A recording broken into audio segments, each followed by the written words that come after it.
Hey everyone, welcome back to the Profit Share Mastery Podcast. We're your hosts, Press McKissack. And Linda McKissack. Hey, Linda, how you doing today? I am doing fantastic. I am still in beautiful Montana, but it is negative numbers here, so I'll be ready to get back to Texas. Good. Well, it sounds like a good day to cozy up by the fire and talk about one of your favorite topics, profit share.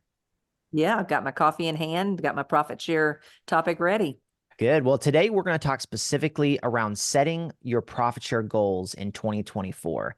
Since it's January, Linda, this is the perfect time, right, to be thinking about goal setting, be thinking about your profit share, and really, what do you want at the end of 2024? What do you want to have shown for the progress in the topic of profit share, right? Absolutely. Welcome to the Profit Share Mastery Podcast with your hosts, Linda and Press McKissack. As Linda and I were thinking through this topic, we teach a method where you're going to set there's really 6 steps to setting your profit share goals. And we kind of break that down, Linda, into, I'm not sure if everyone sets goals this way, but I think around profit share, it makes a lot of sense. There's really 2 goals that you have, right? You've got your longer term goal, which is around profit share, the amount you want to have. And then your shorter term goal, which is around how many people do you want to sponsor into the company this year? And Linda, talk about kind of why we do it that way. Why is there a long term and why is there a short term when we set the goal? Well, I think you got to have a goal to kind of set an action plan and set an intention, right? So I always say, I think we freak out a little bit about the number we're going to pick or whatever. I know I used to do that. Maybe it's just me, but when you kind of let go of that and just say, hey, let's just go with a number and then let's work it backwards. And you kind of have to have that long-term goal to know how to work it backwards. And then on the short term, we're really focusing on people. And so, yes, when you bring value to the world, the money shows up. So we got the dollar figure we want to show up. But what we're going to do is now focus on the people. Then how do we serve them? And how many do we need on our list? And how many do we need to, bring into the company and change their lives? So I think the long-term goal is the big number and the short-term goal is what do I need to do to get to that big number? Love that. Ultimately, goal setting is the start, right, of any profit share you want to have. And the people that we talk to, Linda, the ones who have the most in profit share, they all really began with the end in mind, right? Mm-hmm. And goal setting is the start of turning any vision you have into reality. So the first step in setting your 2024 profit share goals will be, and this probably won't be a surprise to most people, especially in the KW world, because we talk about this thing called your big why all the time. And that's really step number 1, getting really clear, crystal clear on why do you actually want to grow your profit share? Mm-hmm. What will having that profit share do for you, right? If they're not clear on their why, the best thing that I have found to do is to get out a pen and paper and write some of these questions down and just spend a little time journaling and thinking through, why is it important to me? So here's a few questions that we think will help you as you sit down. If you're not real clear on that motivation, this should help. Question number 1, what will I use the profit share for? Question number 2, what will the profit share do for me? Question number 3, who will the profit share help the most? And then question number 4, why does having this passive income matter to me the most? Linda, any other thoughts on motivation? Any questions that come to mind for you in addition to that? Or more specifically, what I'd love to have you share a little bit with everyone is when you started growing your profit share, what was the motivation for you on the front end?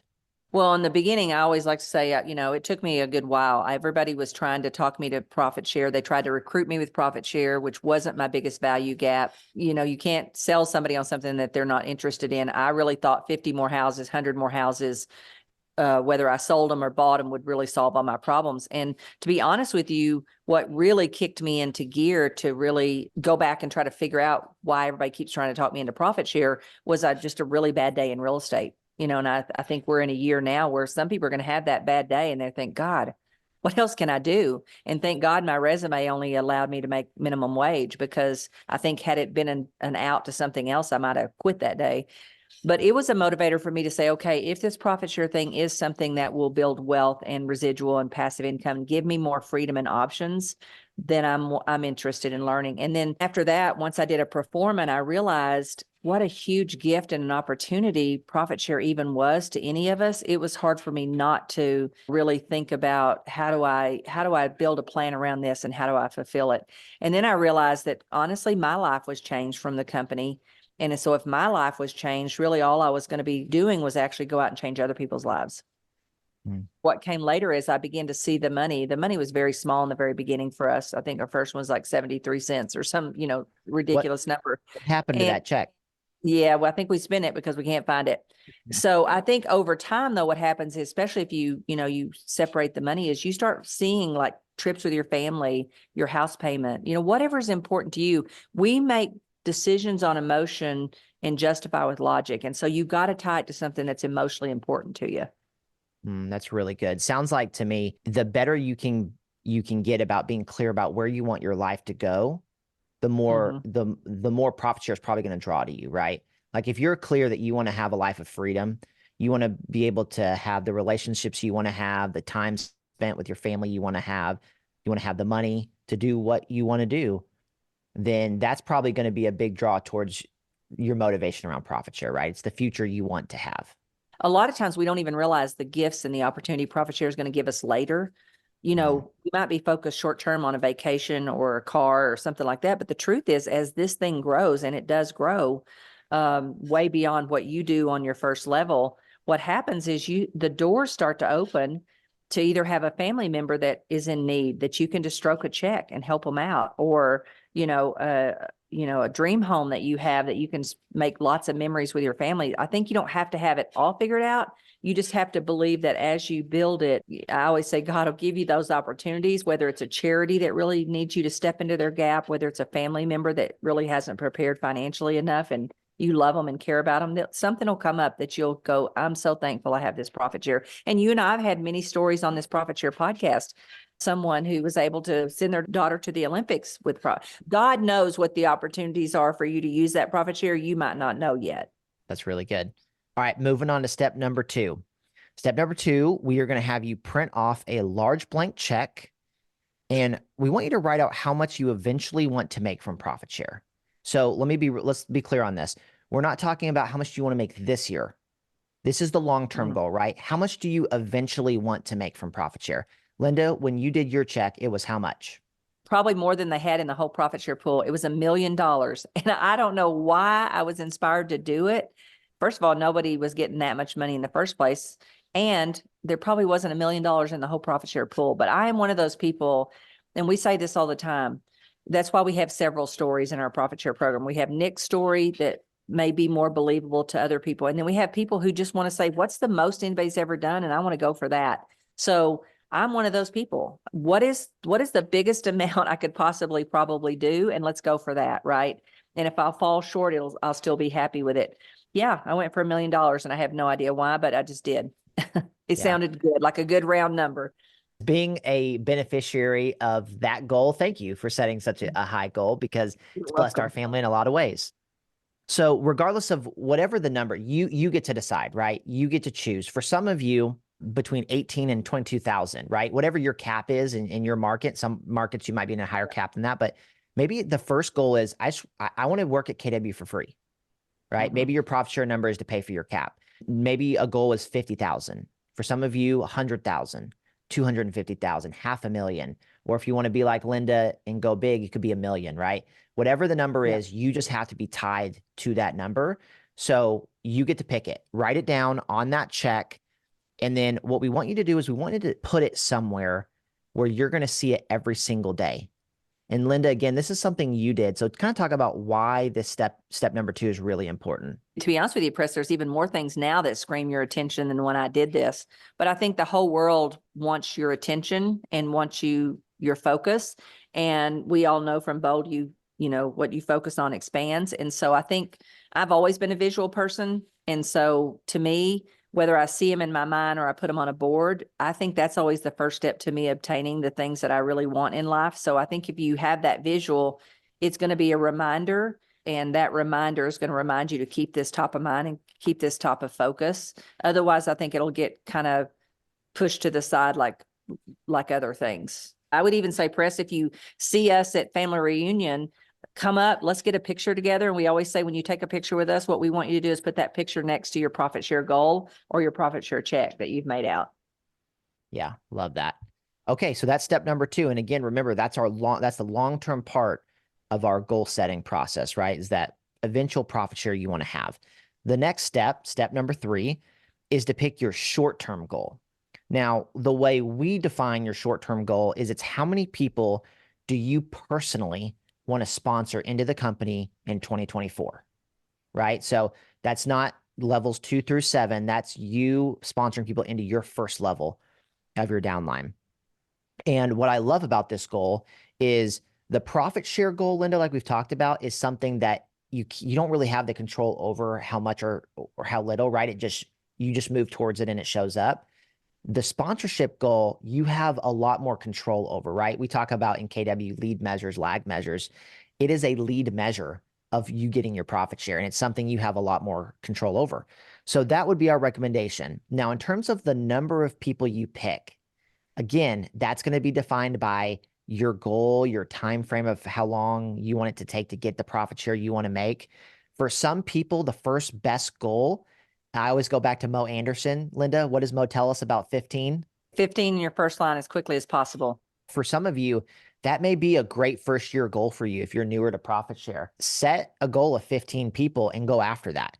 For some of you who maybe you want to do it faster, the cool thing is, Linda, in our profit share sites community, we have people that have sponsored anywhere from 15 people a year up to 150 people in a single year. So regardless of where you are on the goal setting path, there is a strategy that can help you get there. So decide your number, pick what that number is for you. And then we want you to be clear and write that number down somewhere so you're really clear on going after whatever that number is this year. Yeah, and I would say, Press, a good exercise to do, which I always, when I'm talking to offices about profit share, I have them do, is I have everybody in the room write down exactly what are the things that in Keller Williams that has enhanced their life or totally changed their life. And I have them list those out and look at them first, because I think we lose sight of the fact of how Keller Williams changes our lives and enhances our lives. So if you can look at that first, then all of a sudden the people that you're putting on that list to sponsor this year, you're really there to try to help them change their lives or enhance their lives. And it kind of changes why you're doing what you're doing. Okay, moving on to step number 4. The next step is going to be similar to step number 2.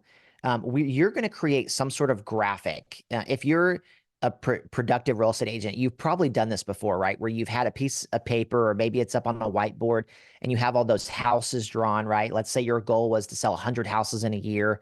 You might have 100 houses up on the board, and every time you get a listing or sell a home, you mark through that home. This is the same concept, but we want you to do it for sponsoring people. So you're going to create some sort of graphic. Could be circles, it could be people, however you want to do that. But let's say your goal was 15. You would create a graphic that has 15 people or circles on it, and every time you sponsor someone into the company, you're going to mark through that.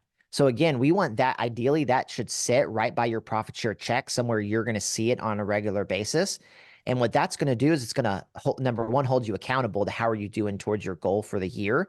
But it's also going to be a sense of accomplishment, right? It's going to create that confidence as you sponsor more people. You're going to be excited to continue to do that work. Well, this idea came from somebody who set a goal to do 90 listings in 90 days. And I remember being in Chicago and walking into agents' offices, and they'd have blank pieces of paper from 1 to 90.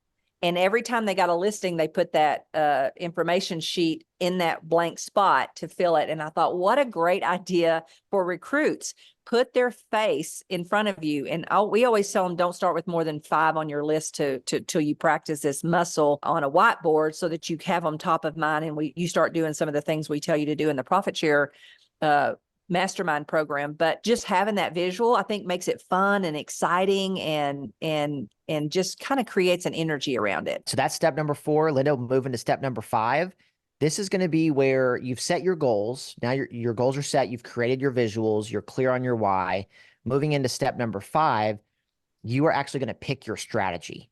And Linda and I have done a lot of podcasts where we've talked about the different strategies. If you want to know more I'm going to share with you what they are, but if you want to go deeper on those, you can always go to profitsharemastery.com. And on our website, you'll see more information on us teaching you the two main strategies that we found from Linda building her profit share and from us interviewing and being in a community with the top profit share sponsoring associates and earners in the company. And so the two strategies are this. Number one, you've got the profit share sites model. And the second strategy is the influential agent model. The influential agent model is all around relationship building, right? It's about picking a few people and going deep. The profit share sites model is about sponsoring a lot of people, right? Predominantly, a lot of them will probably be newer. However, it is a system and a model that anyone can do regardless of their influence inside of KW. Whichever path you decide to go down, we would recommend you either pick one or both, and then you commit to doing that for all of 2024. Linda, what do you want to share on kind of picking your strategy? I think you got to think through what is the most next natural thing for you. And I want everybody to do both. I mean, this is a full-fledged opportunity. I always tell the story about our tax attorney and our CPA just shaking their head at this opportunity that we've been given. Ultimately, I want everybody to do both. But I say, what's the easiest and next natural step for you to do that will take the least amount of effort from you? For me, it was the influential agent because I'd already been out meeting top agents across the country. I'd been speaking in certain places. I'd been in mastermind groups with people. So that was the next easiest group for me to do. And to be honest with you, Press, the internet wasn't in such a way that I could do the new agent thing, right? So you and I say this all the time. Why in the world don't we have 10 of our people in our downline doing what we have Nick doing? And mainly it's because we get our life full of so many of our other jobs. But the truth is, this is a huge opportunity.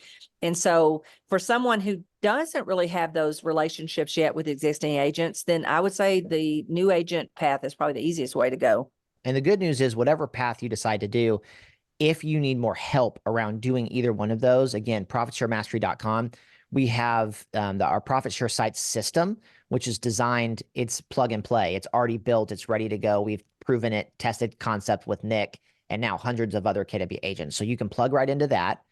If that strategy interests you and you want to recruit a significant amount of people this year. The other route, if you want to learn more about the influential agent model, we also have a course on that as well, which teaches you really the philosophy and the strategy of how you go from being a recruiter or feeling like a recruiter to being a relationship builder. And then the strategies you can use that to go sponsor people this year. So again, whichever path you want to go, we want to help you on that path. Okay. And then Linda, the last one we have is step number 6, which is to create monthly accountability towards the goal. What we have found in this conversation, Linda, from talking with thousands of Keller Williams agents about profit share, what's interesting to always remember is that only 30-something% of the whole company is getting any kind of profit share. And the reality is it's easy for wealth building and profit share because it's a longer term thing to not be top of mind, right? And to be something that you start and be excited about and then forget over time. So that's why we're a big proponent of creating monthly accountability. In our programs, whether you get the course or the profit share sites, we do a monthly mastermind with all of our users. And so what that does is it creates a habit with them that they're having a monthly conversation around profit share. And it's at the very least, it's in addition to giving great strategies, they are reminded consistently to think about profit share, to keep it top of mind, and to be focusing on growing their wealth. At the same time, they're also growing their active income in real estate. So Linda, thoughts on monthly accountability? For sure, put it on your 411 and either find another peer partner that wants to do profit share, maybe put a group together in your market center that is focused on profit share. There's just something about being responsible and accountable to other people. I don't know, it helps me get what I want better. Sometimes I'll be more responsible to the other group than I will to just myself. You know, together we all achieve more. So I think anytime you can gather with people with similar goals and similar interests, there's some kind of motivation and energy that comes with that helps you stay inspired and want to reach your goals. Linda, closing thoughts on goal setting for 2024 around profit share? I would just say, why not? We're not asking you to put enough money together to go buy an investment property, although that's what we eventually want you to do with your profit share dollars. And I think we're going to see a year, and I think we saw a year last year where some of us are going to wish we had done some of these things sooner. And so they always say the best time to plant a tree is yesterday, but the next best time is now. So just start now, follow one of the systems, decide, and just start working towards it. What have you got to lose, right? And if you don't, your kids are going to grow up and be Press, and they're going to be really mad at you. Press, would you not be super mad at us if you found out about profit share and we didn't work it at all? Yeah, it would be a little disappointing, that's for sure. Yeah. So Yeah. it's a gift, but we just have to open it. Okay, well, that was well put. With that being said, we'll see you next month on the 21st. So, Linda, thank See you on you. the 21st. And all right, let's all go set big goals for 2024. We love and appreciate you all. See ya. See you next month.